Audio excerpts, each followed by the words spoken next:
Throwback weekend ends in controversy. 2018 Cup champion Joey Logano snaps a 40-race losing streak, but does ho in not so popular fashion receive boos as he took home the victory in the Goodyear 400. Welcome back to the episode of MDK Racing Victory Stop. My name is Jet.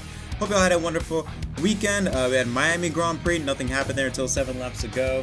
But a lot happened in this race today, especially at the finish. We're just going to talk about it right away.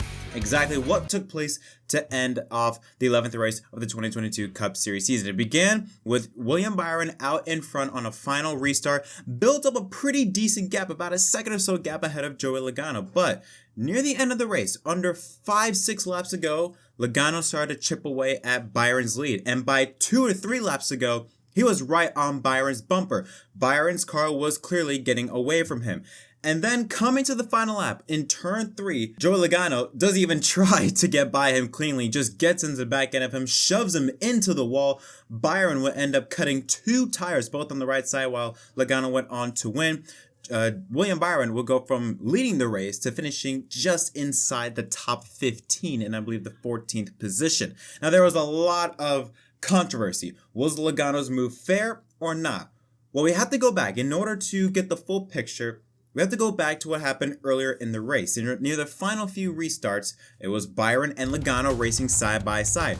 Byron sort of pushed Logano. You see up there in turn 2, sort of pushed Logano into the wall. They didn't make contact. Logano barely maybe hit the wall, but they kept going 1 and 2. And Logano stated in this interview that you're not gonna put me in the wall and get away with it. That was his comment as soon as he was interviewed after winning the race. That was obviously as a result of that incident between him and Byron in turn 2. So many people viewed it as payback. But the controversy is coming from, did the punishment fit the crime?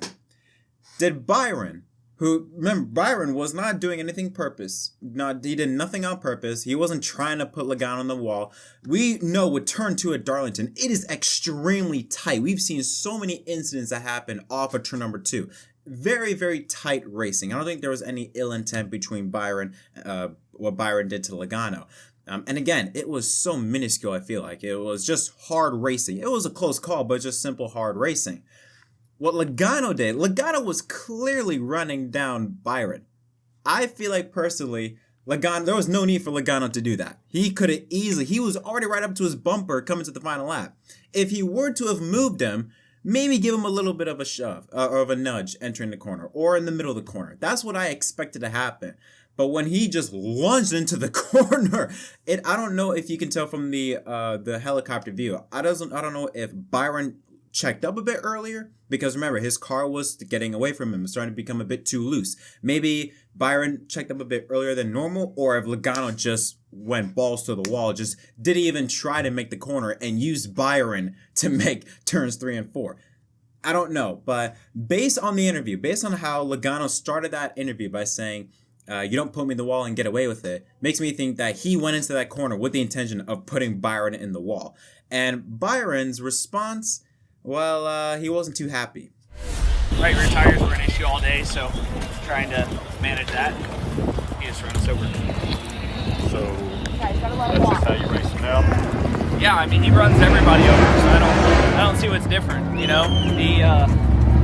He does it to everybody and didn't even let us finish, so he goes in there 10 mile an hour faster. Stupid. It's not even the last lap, it's coming to 2 to go. I mean, he was faster. He could have easily just gotten to the left rear and loosened me up, but he runs in there 10 mile an hour. He didn't even barely make the corner. So I don't know why he goes in so hard and knocks out of you. Makes no sense. Is it different if he had tried to show you a couple of moves before that happens? Yeah, I mean, we barely touched off of 2. Pretty clean restart. Yeah, everybody on the bottom all day couldn't get through that bump very good, so it was tight and no reason for him to say retaliation. That's stupid. He does this stuff all the time. So we heard Byron's side of it. So again, like, I'm on the fence. I understand Rubbin's racing. I get that. That's why I am not completely like, oh, Logano, that was absolutely ridiculous. That was, I did put out a tweet kind of, joking, like, that was such a clean, nothing absolutely wrong with that move. it's in the middle, I feel like. It felt like it was in the middle. Sort of like how he did it. I think a lot of people were expecting a move like what Sam Meyer did to Ty Gibbs off of turn 4 coming to the finish at Martinsville. If Logano did that, then everyone would have viewed it as perfectly fine.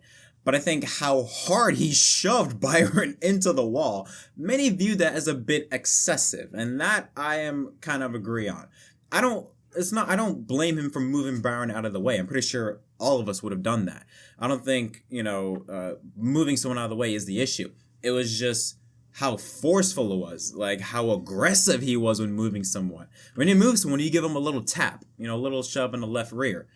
Logano on the straightaway just punted him on the back bumper of his car and just shoved him into the wall. So that's where the community split on whether the move was fair or not. Again, this is like right on the edge. It's like I understand both sides.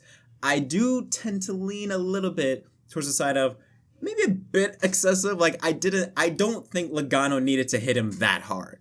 Rubbing is racing. We have fenders, we have bumpers. You know the phrase, God made bumpers and they were made for bumping. I get that. Just the actual hit could have maybe toned it down a little bit. I didn't think Logano needed to hit him that hard, but this is the first time I've seen any emotion come from William Byron. So now I'm very interested.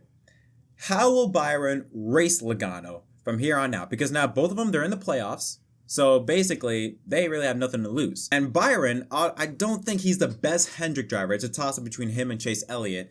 He has shown speed, and he can win races. So now how is it going to be like when we go to tracks like Kansas, go to tracks like Charlotte, when we go to Gateway coming up in July, or when we go to a road course in Sonoma with a lot of braking points? With those racetracks, is William Byron going to be the type of guy where he's going to be mad for a week and say he's going to do something and not do anything? Or could he be genuinely angry and maybe want to get payback on Logano? I'm very interested in seeing how this will go. It's going to be a talking point for numerous races. It's definitely going to be a talking point next weekend at Kansas. Who knows? I won't be surprised. I mean, Kansas, it's a fast track, don't get me wrong, but still, you never know. You never know. Like, Byron could do something to maybe get on Logano to get a little bit of payback at him. Jeff Gordon also wasn't happy. He called him an effing piece of shit. So, yeah, that tells you where Gordon and Hendrick stands on it, which, understandable. I mean, if some guy punted your driver the way Logano did, you'd be pretty upset. But, yeah, I tend to kind of lean towards the side of, I understand the move. Didn't need to be that aggressive. Now, the race itself, unlike Miami, was really good from start to finish. There was some great racing overall. The next-gen car proved really well here at Darlington. Dirty air was still a factor, but that's expected. Dirty air has been a part of racing since the beginning, really, or ever since the 60s. So get used to it. But it put on a really great show. It was really awesome to see the drivers get up on the wheel and just really yank at it, especially off of the corners where they just had to swivel back and forth in order to save the car. It was really cool to see. Stage 1 was Joey Logano, Kyle Larson, and Kyle Busch. They were the three main drivers for the race. Logano won Stage 1. There was some really great battling for the lead between Kyle Busch and Logano, and also Kyle Busch and Kyle Larson. Larson ended up spinning very early in the race. That might have caused this problem later in Stage 2. Larson spun, gets it back going. That was early in stage number 1. But when stage 2 began, Larson was on pit road with engine issues. They had to take it to the garage and he was done for the day. Stage 2 was all about Logano and Chastain. Logano led the early way, but then Chastain, after a pit stop, would be able to get by Logano. Chastain would just shoot on by. And Chastain would go on to win stage 2. In stage 3, Chastain had a very strong car. Like I said, led 26 laps, was in the top 5 for majority, if not all of the race. Lost it on a restarter off of turn number 2. That was one of the hot spots, was coming off of turn 2. That's when the car is the most sensitive, least amount of air in that car. There is a bump off of the corner that just gets the cars real squirrely. Chastain was a victim of that. He slid into the inside wall and was done for the day. And then the big one with 32 laps to go. This was coming after a caution when Alex Bowman caught fire. Another Hendrick driver that blew an engine. He caught fire, bunched the field back up for a restart with 32 to go. Martrex Jr. was stuck in a 3-wide sandwich inside the top 5, loses it, and spins right in front of the field, collects 8 other cars in the process. Chase Elliott, Denny Hamlin, Ryan Blaney, Chase Briscoe, both of the 2311 cars of Wallace and Kurt Busch, Cole Custer, and Erik Jones. And that is what set up that 26 to go battle between Logano and Byron when, Logano barely scraped the wall, had that little incident with Byron, and the rest is history. But let's take a look at the unofficial results from this race. So Joey Logano wins, leading 107 laps, most laps out of anyone in this race. Tyler Reddick had a pretty odd race. At the beginning, he wasn't so strong, didn't show that much speed, but then came to life late in the race due to pit strategy, led 10 laps to finish in second. Justin Haley, where did he come from? He was nowhere near the top 10 until the second half of stage 3. Again, lucky with pit strategy, finishes third. Harvick in fourth. His 12th, I think this is 12th consecutive top 10 finish at Darlington, and Chase Elliott was able to rebound to get a top 5 run. Christopher Bell, Michael McDowell, a solid 7th place finish for him. Stenhouse, Austin Dillon, and Daniel Suarez rounds out the top 10. Eric Almirola, Ty Dillon, William Byron fell back to 13th place after that issue with Logano. Harrison Byrne and Todd Gillen, both rookies, round out the top 15. Chris Buescher, Ryan Blaney, Austin Cindric, Cody Ware, and Chase Briscoe. And then Denny Hamlin led 42 laps. He had to start near the rear, made his way up towards the front, led some laps, 42 to be exact. He also had a really strong car, finishes in 21st. Martin Truex Jr. caught up in that crash, finishes in 24th. Erik Jones, Cole Custer, Bubba Wallace, and Kurt Busch. You have to feel for those 2311 cars. They had one of the fastest cars. They were extremely consistent inside the top 10. They had top 10, maybe even top 5 speed. They would start mid-pack and drive their way up towards the front. Tough break for those two drivers because they needed some strong runs, but at least the good news is, one thing you could take away from that is that they did bring some fast race cars here today. Alex Bowman with that engine issue finished 29th, and Ross Chastain 30th, and then Daniel Hemrick, BJ McLeod, Kyle Busch.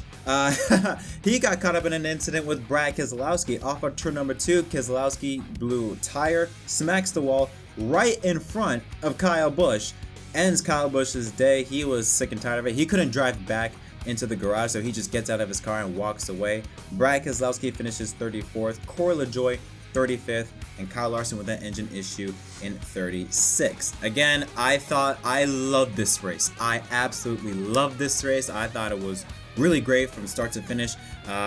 Typical Darlington race, and I think this next gen car just proved on how well it's been built to handle aero. Again, aero was still an issue, and it will always be an issue, but it was less of a factor. It was less problematic. It was really a driver's race, which I loved. I love seeing the drivers get up on the wheel. We saw a lot of comers and goers. In the beginning, it was Logano and Larson. Then it was Chastain, and then Byron came in. A lot of different drivers came in at different points during the race. Justin Haley and Tyler Reddick then came to life. It was a really fun race, and way more entertaining than Miami. But yeah, that's gonna conclude this episode of MDK Racing Victory Stop. If y'all enjoyed this video, don't forget to leave a like and subscribe for more content. I want to hear y'all thoughts in the comment section down below. Are you on Logano's side, or are you not on Logano's side? Was it fair or foul? Tell me in the comment section down below. But anyway, still congratulations to Joey Logano, your winner at Darlington. He wins the Goodyear 400.